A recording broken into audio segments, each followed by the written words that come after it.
నమస్కారం. Vision news కి స్వాగతం. ఈనాటి వార్తలు. జాతీయ నులిపురుగుల నిర్మూలన కార్యక్రమం విజయవంతానికి అధికారులందరూ కలిసికట్టుగా కృషి చేయాలని కలెక్టర్ నాగరాణి పిలుపునిచ్చారు. జిల్లా వైద్య ఆరోగ్య శాఖ ఆధ్వర్యంలో ఆగస్టు 12న జిల్లా అంతటా నిర్వహించనున్న జాతీయ నులిపురుగుల కార్యక్రమం గోడపత్రికలను సోమవారం పీజీఆర్ఎస్ సమావేశ మందిరం నందు జిల్లా కలెక్టర్ చేతుల మీదుగా ఆవిష్కరించారు. ఈ సందర్భంగా కలెక్టర్ మాట్లాడుతూ పిల్లలు, కిషోర్ బాలబాలికలు కడుపులో నులిపురుగులు ఉన్నట్లయితే పౌష్టికాహార లోపం, రక్తహీనత వల్ల నీరసంగా ఉంటారని, శారీరక, మానసిక ఎదుగుదల లోపాలను కలిగి ఉంటారని అన్నారు.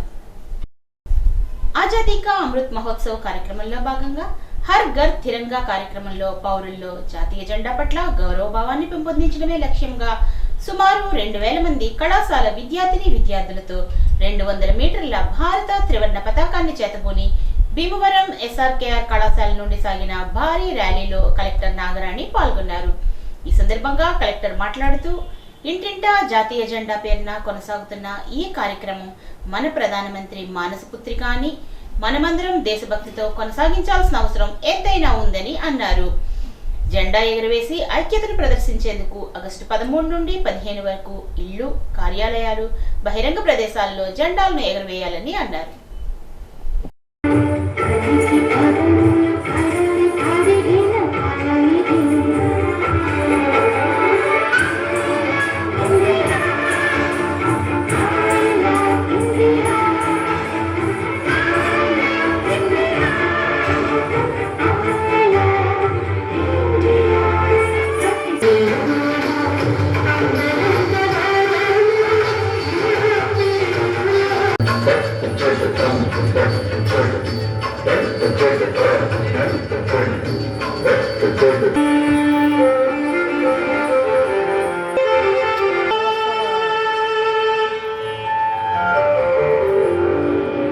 హర్ ఘర్ తిరంగా ప్రోగ్రామ్ లో భాగంగా మనం భీమవరంలో వెస్ట్ గోదావరి జిల్లాలో అనేక మంది విద్యార్థులందరూ కూడా ముందుకు వచ్చి ఈ రోజు ఈ కార్యక్రమాన్ని చేసుకుంటున్నాము. ఈ కార్యక్రమంలో అనేక మంది స్టూడెంట్స్ పార్టిసిపేట్ చేయడం జరిగింది. ఆ పిల్లలకి దేశభక్తి గురించి, దేశం ఒక యూనిటీ గురించి అంతా కూడా పిల్లలందరూ మాట్లాడడం జరిగింది. దీన్ని మనం కొన్ని రోజుల పాటు ఇక్కడ వెస్ట్ గోదావరి అంతా కూడా ఇండిపెండెన్స్ డే సెలబ్రేషన్స్ లో భాగంగా చేసుకోవడం జరుగుతుంది. భీమవరం మిత్రా కేర్ హాస్పిటల్లో ఆంధ్రప్రదేశ్ మెడికల్ కౌన్సిల్ నిర్వహిస్తున్న ఎంబీబీఎస్ డాక్టర్స్ రిజిస్ట్రేషన్ మరియు రెన్యువల్ నమోదు కార్యక్రమాన్ని భీమవరం శాసనసభ్యుడు పులపర్తి రామాంజనేయులు, కేంద్ర భారీ ఉక్కు పరిశ్రమల శాఖ సహాయ మంత్రి భూపతిరాజ్ శ్రీనివాస్ వర్మ పరిశీలించారు. ఈ సందర్భంగా వర్మ మాట్లాడుతూ ఎంబీబీఎస్ పూర్తి చేసిన డాక్టర్స్ 5 సంవత్సరాలకు ఒకసారి ఆంధ్రప్రదేశ్ మెడికల్ కౌన్సిల్ కు రిజిస్ట్రేషన్ మరియు రెన్యువల్ కు అప్లై చేసుకోవాలని, అయితే ఈ నిబంధనలు పూర్తి స్థాయిలో అమలు కావడం లేదని అన్నారు. Mitra care hospitals founders Chunduri Saibabu, Chunduri Malleswari దంపతులను కేంద్ర మంత్రి వర్మ అభినందించారు. ఏపీ మెడికల్ కౌన్సిల్ చైర్మన్ గా బాధ్యతలు స్వీకరించినటువంటి శ్రీహర్రావు గారికి, మెడికల్ కౌన్సిల్ సభ్యురాలిగా బాధ్యతలు స్వీకరించిన భీమవరం ప్రాంతానికి చెందినటువంటి ప్రముఖ వైద్యురాలు మల్లేశ్వర్ గారికి ఆర్థిక శుభాకాంక్షలు తెలియజేస్తున్నా.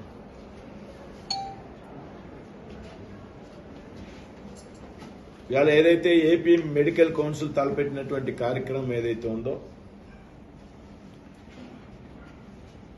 ప్రతి వైద్యుడు కూడా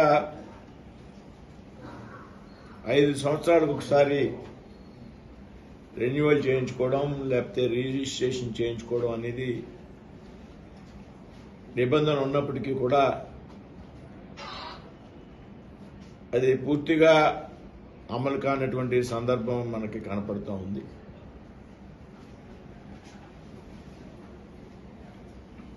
అయితే అందులో భాగంగా గతంలో రెన్యువల్ చేసుకోవాలి అంటే ఏదైతే స్టేట్ హెడ్ క్వార్టర్ ఉందో ఆ ప్రాంతానికి వచ్చి రెన్యువల్ చేసుకోవాల్సినటువంటి అవసరం ఉంది. అయితే నూతనంగా వచ్చినటువంటి శ్రీహర్రావు గారు చైర్మన్ గా,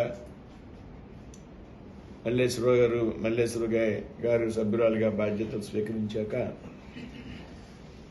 ఏపీ మెడికల్ కౌన్సిల్ నుండే అన్ని జిల్లాలు వెళ్ళి ఆ జిల్లాలో ఒక్కో ప్రాంతంలో ఈ విధంగా రెన్యువల్ రిజిస్ట్రేషన్ సౌకర్యం కల్పించడం వల్ల వైద్యులకి సౌకర్యంగా ఉంది అనేటువంటి ఆలోచనలో ఈ కార్యక్రమాన్ని చేపట్టడం జరిగింది. ఇప్పటికే రాష్ట్రంలో ఉన్నటువంటి అన్ని జిల్లాల్లో కూడా ఈ రెన్యువల్ కార్యక్రమం పూర్తయింది. ఇవాళ పశ్చిమ గోదావరి జిల్లాకి సంబంధించి భీమవరంలో దాదాపు ఆఖరి జిల్లాగా భీమవరం పెట్టామని చెప్తున్నాం. సోమవారం జిల్లా కలెక్టరేట్ పీజీఆర్ఎస్ సమావేశ మందిరంలో కలెక్టర్ నాగరాణితో కలిసి DRO Mugili Venkateswarlu, KRR special deputy collector Sivanarayana Reddy, PGRS nodal అధికారి దోసిరెడ్డి, డ్వామా పీడి జిల్లాలోని పలు ప్రాంతాల నుండి వచ్చినటువంటి ఫిర్యాదులను స్వీకరించారు. ఈ సందర్భంగా ప్రజా ఫిర్యాదుల పరిష్కారంపై ప్రభుత్వం ప్రత్యేక దృష్టి పెట్టిందని, అర్జీల పరిష్కారానికి ప్రత్యేక శ్రద్ధలు తీసుకోవాలని కలెక్టర్ సూచించారు. రొయ్య రైతుల కష్టాలు తనకు ప్రత్యక్షంగా తెలుసని, గతంలో ఉండేటటువంటి మంచి పరిస్థితులు ఇప్పుడు లేవని, 80 ఎకరాలు సాగు చేసి 4 కోట్ల రూపాయలు నష్టపోయిన అనుభవం తనకు ఉందని కేంద్ర మంత్రి శ్రీనివాస్ వర్మ అన్నారు. అక్వా రంగానికి నష్టం వస్తే మార్కెట్లో అన్ని రంగాలపై ఆ ప్రభావం ఉంటుందని అన్నారు. భీమవరంలో కేంద్ర మంత్రి శ్రీనివాస్ వర్మను ఆక్వా రైతులు కలిసి అమెరికా అధ్యక్షుడు ట్రంప్ విధించిన సుంకంపై వినతి పత్రం ఇచ్చారు. భారత్ సూపర్ పవర్ గా ఎదుగుతున్న సమయంలో ఇతర దేశాలు పెట్టే ఒత్తిళ్లకు ఏమాత్రం తలొగ్గాల్సిన పని లేదని ఆయన రైతులకు భరోసా ఇచ్చారు.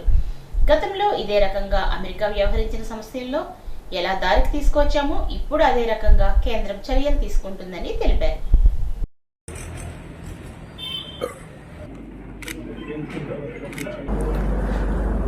నేను కూడా పెద్ద ఎత్తున ఆక్వా రైతుని. శ్రీనివాస్ వర్మ పాలిటిక్స్లోనే తిరుగుతున్నాడు, ఊరికే తలబట్టలు వేసుకున్నాను అనుకుంటారు. నేను కూడా రైలు చెరువులు చేసి 70-80 ఎకరాలు 4-5 కోట్లు నష్టపోయినటువంటి వ్యక్తిని. ఆక్వా రైతు కనుక కంఫర్ట్గా లేకపోతే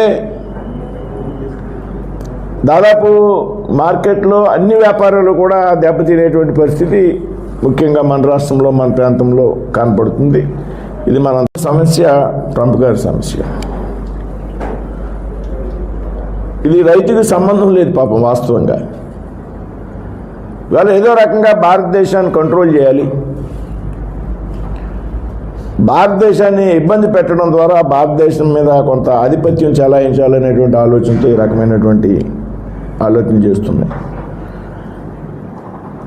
గతంలో కూడా ఒకసారి ట్యాక్స్ విధించినటువంటి సందర్భం, తర్వాత దాన్ని వెనక్కి తీసుకున్నటువంటి సందర్భం కూడా మనకు తెలుసు.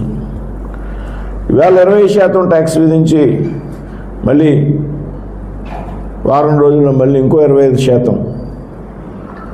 ఇది పొలిటికల్, రాజకీయపరమైనటువంటి, రాజకీయం కూడా కాదు, ఇది దేశాన్ని భయపెట్టడం ద్వారా, బలహీనపరచడం ద్వారా మనం భారతదేశాన్ని కంట్రోల్ తీసుకోవాలి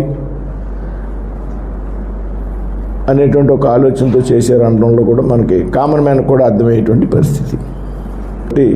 గతంలో కూడా ఈ రకమైనటువంటి ట్యాక్స్లు మన మీద విధించినప్పుడు మనం కూడా పెద్ద ఎత్తున అమెరికా నుంచి వచ్చేటువంటి దిగుమతుల మీద మనం ట్యాక్స్లు విధించడం జరిగింది. ఆ తర్వాత వ్యవహారం పరిష్కారమే.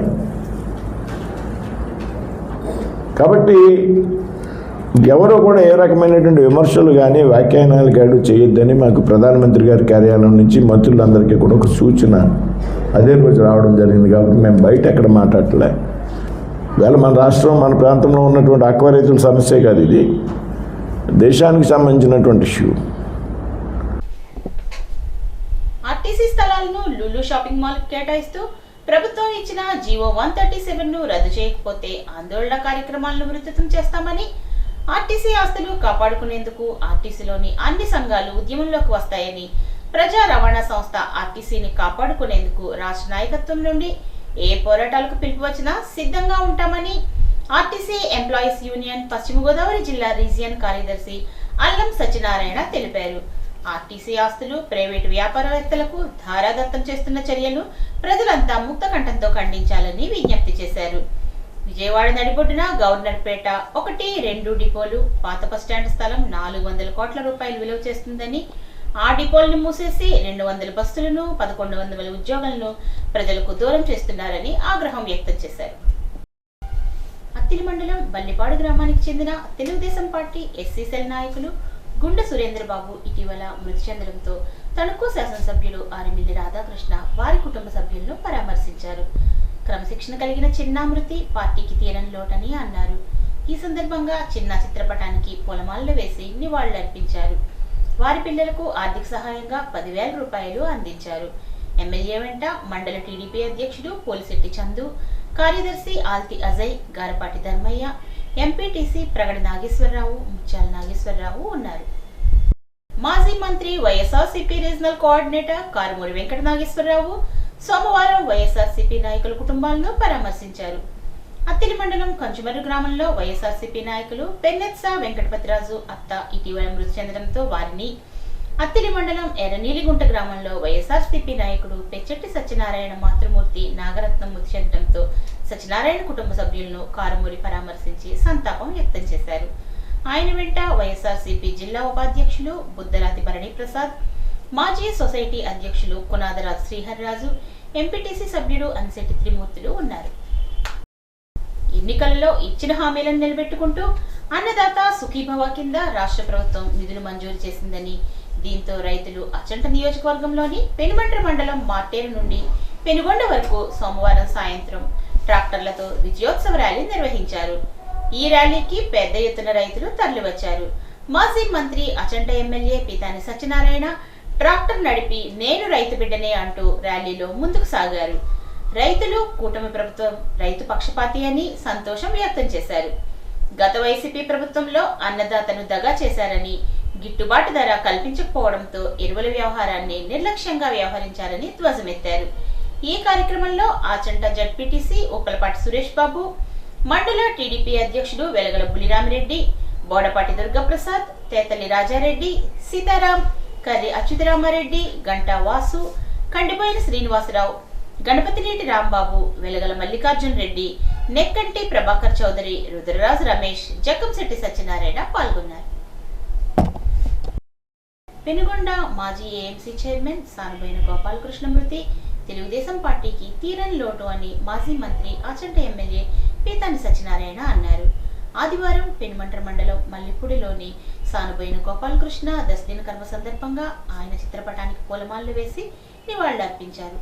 తెలుగుదేశం పార్టీకి అంకిత భావంతో వ్యవహరించి పార్టీ ఆదేశాలను తూచా తప్పకుండా నిర్వహించిన నాయకుడు గోపాలకృష్ణ అని, విద్యార్థి స్థాయి నుండి నాయకత్వ లక్షణాలు కలిగిన గోపాలకృష్ణ ఎదిగిన కొద్దీ ఒదిగి ఉండే లక్షణం కలిగినటువంటి వ్యక్తి అని, ఆయన ఇక లేరు అనే మాట జీర్ణించుకోలేకపోతున్నామని కొనియాడారు.